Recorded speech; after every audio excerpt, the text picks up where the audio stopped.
So recently Roblox has added 2 new starter places templates into Roblox Studio, and they are both pretty well done. There is the laser tag template, and also an FPS system that I'm going to go over in this video. But as usual, leave a like and subscribe to support the channel, and let's just get to it. So once you open Roblox Studio, there is going to be the laser tag and the FPS system right here.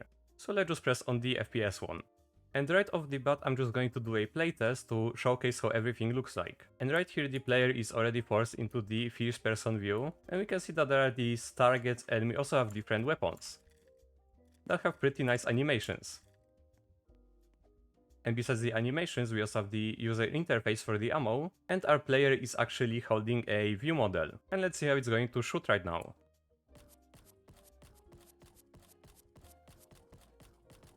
So not only we have recoil, as you can see on the weapon, if I for example just hold left mouse button, the camera is going to shoot up. And as you also saw, the weapon had a spray, where the bullets weren't going in a straight line. And of course there is a hit marker that appears after we hit a character. So overall this is pretty neat. And if I go to the server view, you can see my character basically just holding the gun, because it also has an idle animation. And to showcase it more, I'm going to start a server with 2 players, so you can see this from a different point of view. So I'm steering this guy on my other monitor, but to just showcase it, I'm just going to, for example, shoot. And you can also see that the character is having like this push animation, where he's basically just recoiling them when they shoot.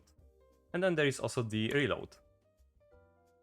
So you can see the character moving up or down, because this place is supposed to be, I think, only a framework that's showcasing different technologies. But this is basically enough to show what's being replicated between the clients. And as you saw, even if I shoot this guy, he's going to lose health.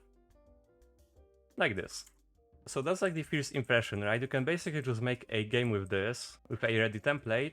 But let's say what happens if you wanted to customize few things. And now this part is going to be a little bit more technical, because I'm going to go over all of these different scripts and different tools that are available for the player. But before that happens, I'm going to take a minute to advertise my UGC that I'm making. So this basically is the next piece of UGC that I want to publish onto the catalog. I'm posting updates on UGC on my community tab, so you can go check that out. But basically I'm trying to publish UGC items onto my group. I already have 2 of them. One is the slam that I published for a tutorial, and the other items are these dark draconic horns. And shout out to anyone who's actually buying the items and the donations, I really appreciate it. Thanks to you guys, it's possible for me to actually publish these items. And sorry if the tutorial is like all over the place and my voice seems kind of low, but I am sick right now and I'm actually just trying to make these videos for you guys. But anyways, let's get back into the tutorial. So one thing that I'm really going to complain about with starter places is that Roblox should kind of categorize this into different like templates, because on the old starter places you had these billboards that were telling you what to do. You would have instructions on different studio tools and how to use them. Like for example, if I wanted to make a different weapon, there is no instruction that's telling me how to do it. There is just the blaster that has these different attributes.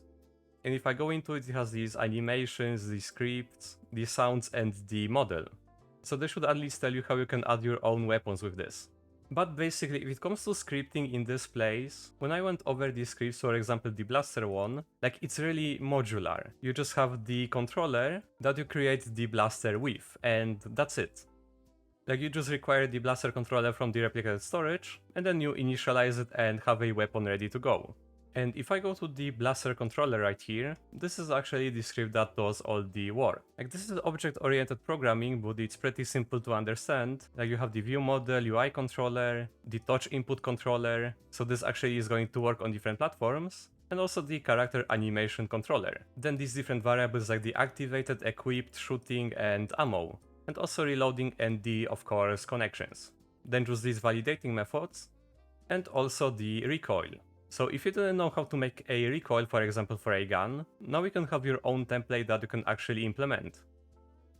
And then there is the shoot method, where you get the spray, then the raise per shot, so you can actually make different stuff like, for example, shotguns. Then there is the range, and also the ray radius. And of course, after you shoot and everything gets validated, the script is going to take 1 ammo and then just update the ammo count on your screen. Then it's going to fire the raycast, and it's going to do all of these different calculations on the target, where you pass the shoot origin and then a list of tagged humanoids. Then the server will recalculate the ray direction from the origin and the validated humanoids, and just these two different rules. So all of this is basically done locally, like you have the hit detection made from the player, and then as the script says, it's also validated on the server, so you have a pretty good sense of security.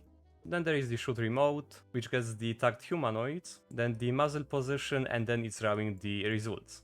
And this is for the shoot method, where it's actually firing one bullet, but then you also have the start shooting, which is checking all of these different things like the ammo, like can shoot, and if it's shooting. Which gets the fire mode, rate of fire, and then it's actually going to shoot. So you have a lot of customizations, since this blaster, its fire mode is set to auto. And if I go into the constants, which are going to be in this script, you can add another fire mode if you wanted to, for example like a burst, which could fire for example 3 bullets at once. But like I was complaining previously, there should be at least some billboards that tell you how to do this. And all of these constant variables, these are supposed to be the variables that you can modify, and these don't change at runtime. There is actually a lot to customize. Like not only you have these different weapon attributes, but also something for example like the view model, reload time, the view bobbing, speed amount, and also the transition speed. Then there is the recoil and the zoom, and the laser visualizer speed. And that's why I mean that it's pretty well done. Everything is basically just made so it has no chance of breaking on both the client and the server. Like lower in the script you have these activate, deactivate, equip, where some of these are just setups that are made for the framework to basically, like I said, make everything work. And again, if you wanted to add a different weapon, you can do that, but I'm pretty sure if I, for example, just duplicate this blaster and for a second put it into the workspace, it has to be set up basically the same as these tools are. Like I'm guessing that the body has to have the muzzle attachment and also the flash emitter, which if I enable, it's just going to emit this shooting effect. So I'm going to name this one Blaster 2, and for example just remove the attachment, and I hit play, and I actually need to do a playtest for this. Now if I try to shoot the first blaster, it's going to emit the particle, but if I switch to the second one, it's not. So that's one thing that you have to remember, like you don't really have any errors in the output, which don't get me wrong is actually good because the stuff isn't breaking, like it's validated properly, but it should at least tell you a warning that hey, this blaster is missing a particle emitter. So you just get the idea, right? And of course, if you wanted to modify these values, you can do so through the attributes. If I wanted to have, let's say, 99 ammo, I of course can, same with the magazine size, and let's say I wanted this gun to do 50 damage. And also shoot really fast with like no recoil. Now if I do a playtest, I'm just going to have like a super blaster. That's basically just shooting like this.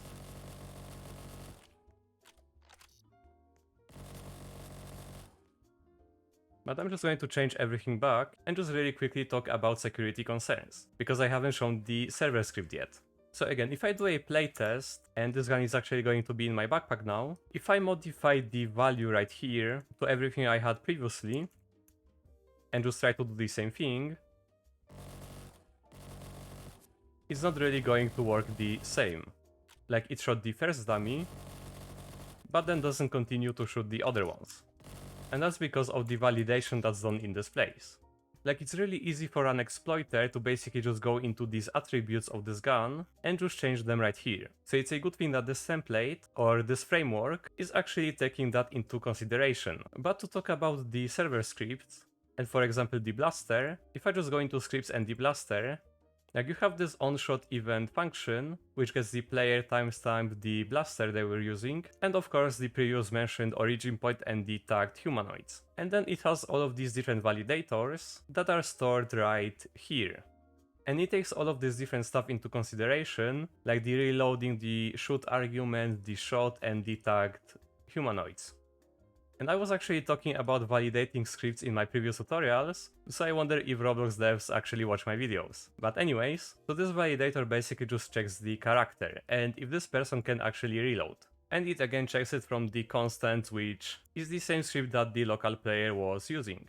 It's in the replicated storage blaster constants, and it's this script right here. And now, whenever the local player changes these arguments in the replicated storage, these arguments aren't going to be the same than what the server has, because the player wouldn't be able to change them from the server.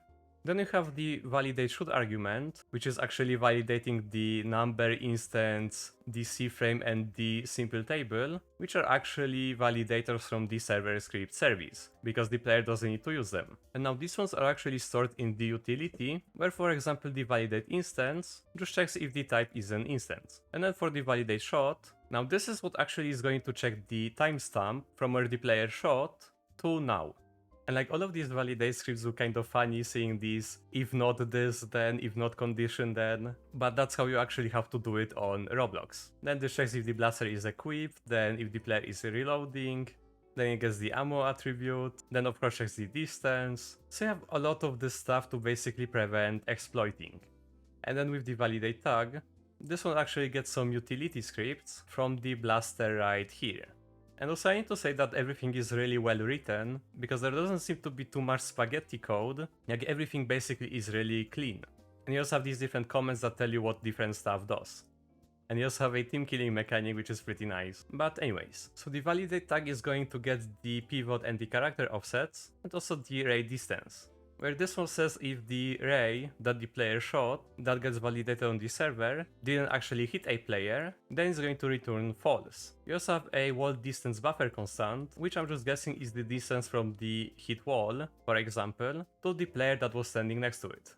And one thing they could have also done is put all of these different constants, because you have variables right here and also in this script, into for example a different buffer constant script somewhere.